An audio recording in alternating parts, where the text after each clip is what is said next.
Do I react in my life? Yep, I do. But the question is, how long are you going to react? That's the real question. Because if you keep that emotional reaction going on for an extended period of time, sooner or later it'll become your identity.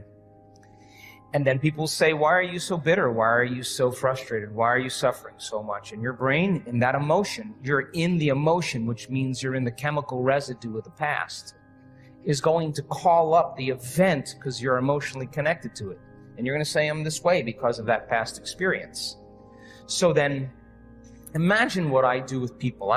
We have people that have been abused. We have people that have been traumatized, that have been assaulted. We have people that have had very, very difficult pasts.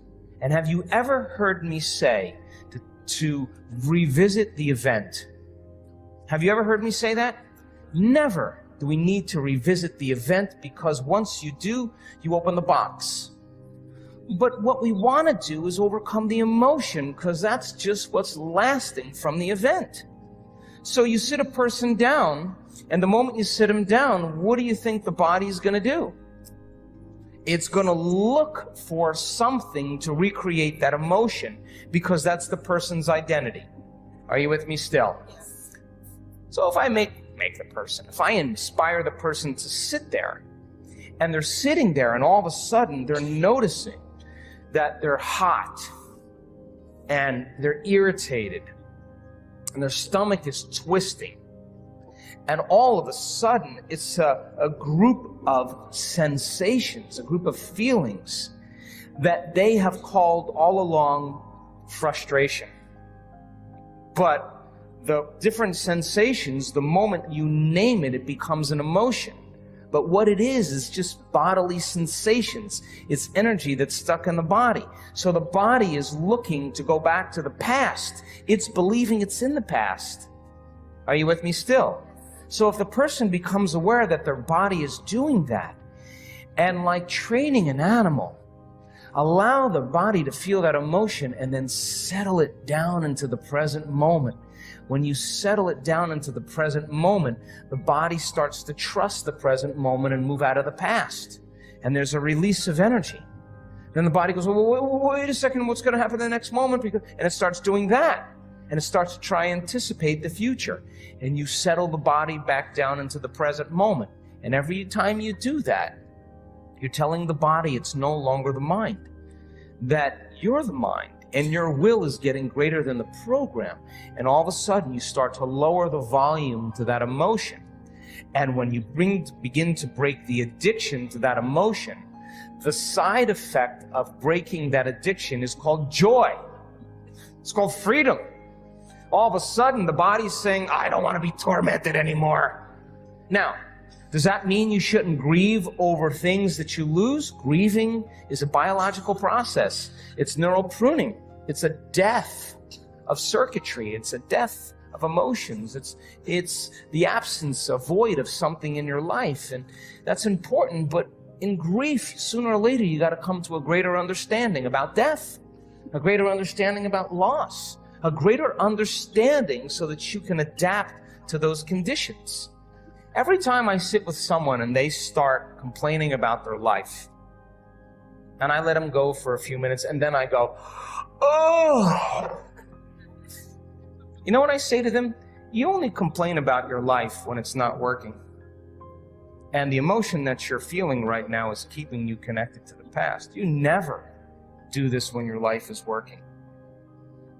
And so I don't have a problem with moving through the stages of emotions. But I also know that what a person really wants more than anything else is to be free.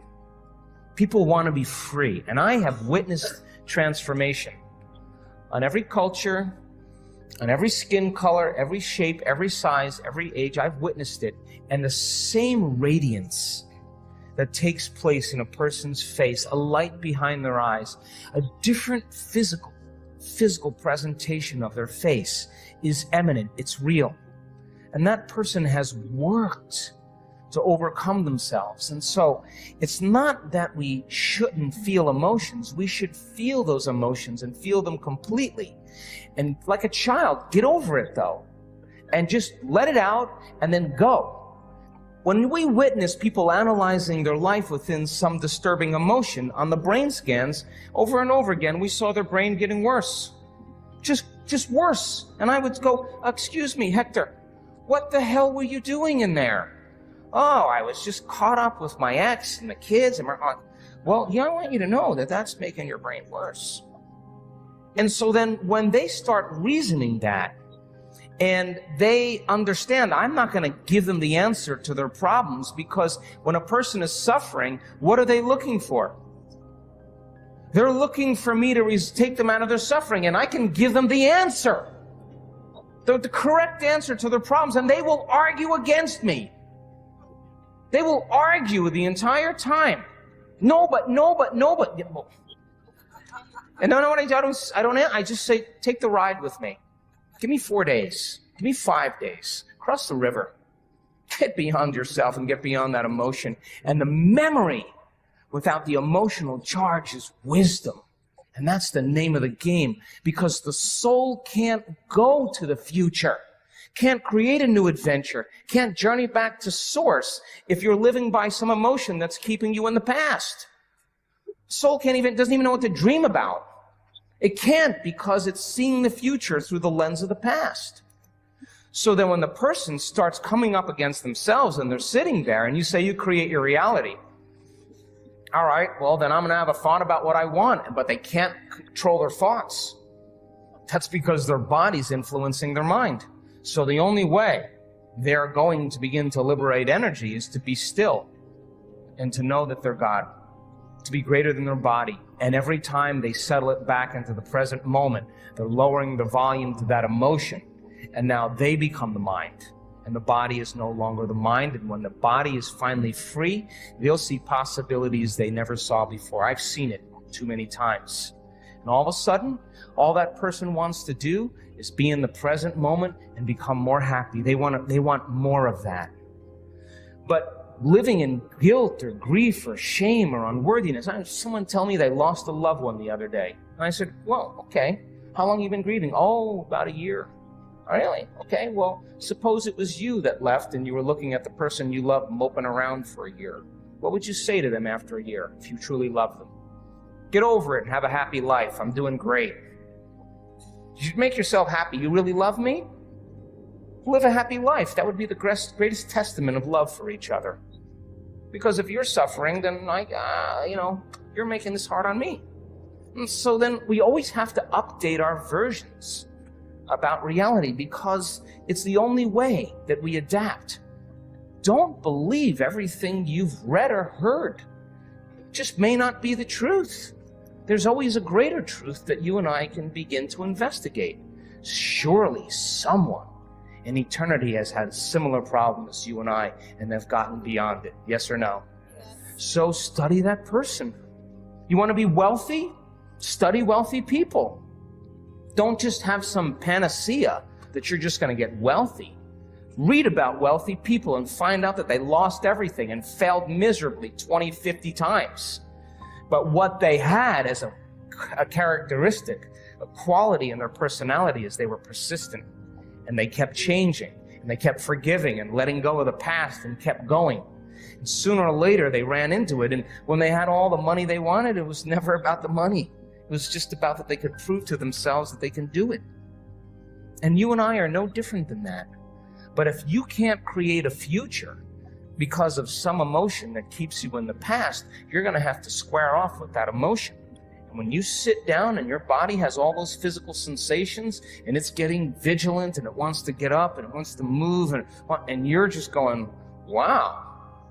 And you're settling it down and you're working with it, you got to agree with me that something greater in you is climbing out of that body. Something greater in you is awakening. And when you're able to overcome those emotions, truly break the addiction, don't you know that you'll return back to your life and face the person that betrayed you?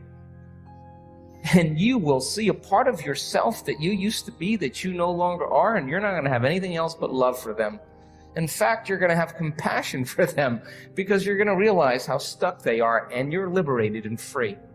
True forgiveness is when you take your attention off somebody because you've overcome the emotion. And that gives them permission to show up differently in your life because you freed yourself and you freed them. And all of a sudden, reality begins to unfold in mysterious ways. And that person shows up and says, forgive me. I was so wrong. And you're over it already. And you're just like, go on with it, man. I'm in a new life. I would have never been in this new life if you didn't betray me. Thank you.